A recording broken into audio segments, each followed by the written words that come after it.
Je connaissais Éric Jonval depuis plus de 20 ans sans avoir imaginé une seconde sa passion pour la sculpture.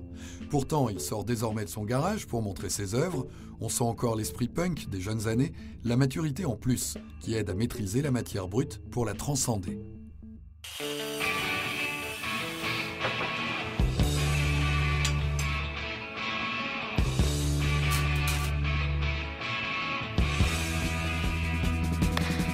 Je suis Éric, sculpteur, Jonval.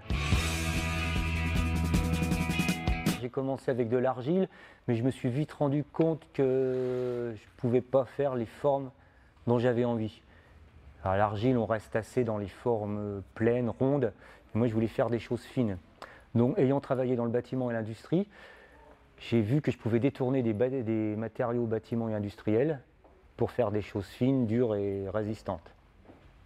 Voilà, donc j'ai associé l'acier, le mortier, le béton, certaines résines, voilà, pour arriver à faire mes sculptures. Donc ça, ouais, je suis vraiment autodidacte pour tout ce qui est matière. Et je suis autodidacte aussi par rapport aux formes et j'avais aucune culture dans la sculpture comme dans la peinture, donc je me suis formé seul, en lisant des livres, en allant voir d'autres expos, en allant voir des musées. J'apprends et j'apprendrai tous les jours, ça j'en suis sûr. Et je veux apprendre tous les jours, me surprendre et être surpris tous les jours dans la recherche. Ouais. J'ai une soif d'apprendre et de créer, je pense que ça ne sera jamais assouvi.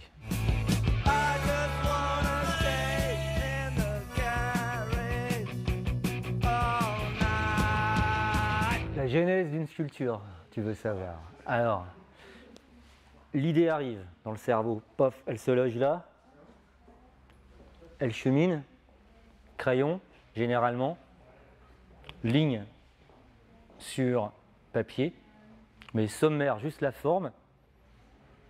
Ensuite, je crée la structure en acier.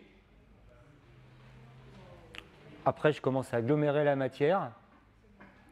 Et entre le début où j'ai commencé à créer la structure en acier et que j'agglomère la matière, d'autres idées sont venues.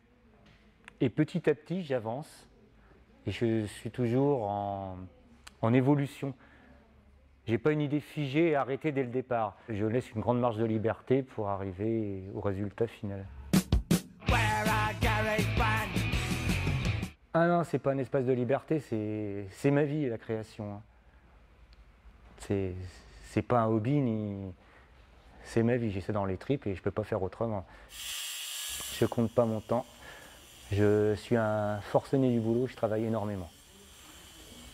Je compte pas mes heures, je bosse. Je soude, je coupe, je tape. C'est presque dangereux tout ça. Ouais, il m'est arrivé des blessures de guerre, des coups de disqueuse, des points de suture, mettre le feu avec la soudure. On prend une assurance vie quand on est sculpteur. Ouais, j'ai 12 vies, j'en ai pas besoin.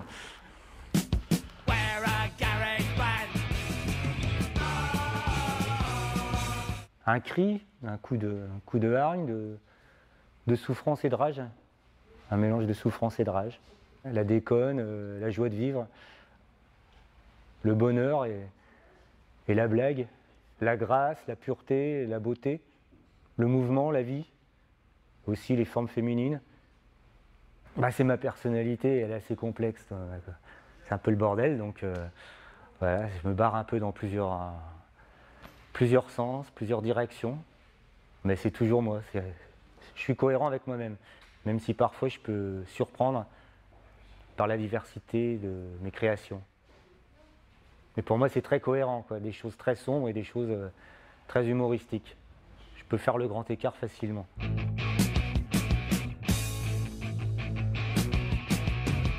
Alors je me dis qu'elle est finie quand elle est terminée. Après, c'est pas explicable, c'est un ressenti, quoi. Moi, j'enfante un peu l'œuvre. Hein. Mais bon, je suis pas un père. Voilà, après elle vit sa vie, quoi. Je la regarde partir. Et des fois, je suis très content qu'elle trouve des parents adoptifs qu'elle aille se loger dans un intérieur sympathique avec des personnes qui apprécient vraiment mon travail.